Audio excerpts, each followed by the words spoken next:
ज़िला कंबर शदाद कोट खां कुर्बान अली चन्ना बिनी जहानन जे सरदार मोहसिन इंसानियत हज़रत मोहम्मद मुस्तफ़ा सल्लल्लाहु अलैहि वसल्लम जी आमद मरहबा जश्न ईद मिलादुन्नबी सल्लल्लाहु अलैहि वसल्लम जो ॾिहाड़ो समूरे मुल्क जियां शहदाद कोट में बि वॾी अक़ीदत व एहतराम ख़ुश ऐं जज़्बे सां मल्हायो वियो।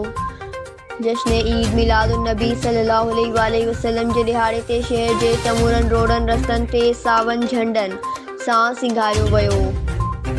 शहदाद कोट जी कुंड कुर्छ मां शहरिन पारां गाॾियुनि कारुनि चिमची रिक्शाउनि मोटरसाइकिलुनि समेत ॿियनि सवारियुनि ज़रिए जुलूस कढिया विया जंहिंमें गुड़नि जहिड़े मासूम ॿारनि समेत पका पोढ़ा ऐं सिंगारजी संवारजी वरी तादाद में शरीक थिया। मरकज़ी जुलूस दरगाह मियां गुलाम सिद्दीक़ रहमतुल्लाह अलैह अहले सुन्नत जमायत जे सरपरस्त मियां रियाज़ अहमद हलीमी जी अॻुवाणीअ में मुख़्तलिफ़ तंज़ीमुनि इस्लाही जमायत हुसैनी जमायत मशोरी जमायत मुख़्तलिफ़ चौकनि खां सजावल चौक हसदा चौक लाड़काणो बस स्टैंड कोटू मोटू चौक खां थींदो कबू सईद बस स्टैंड खां मियां जी दरगाह ते इख़्तिताम पज़ीर थियो।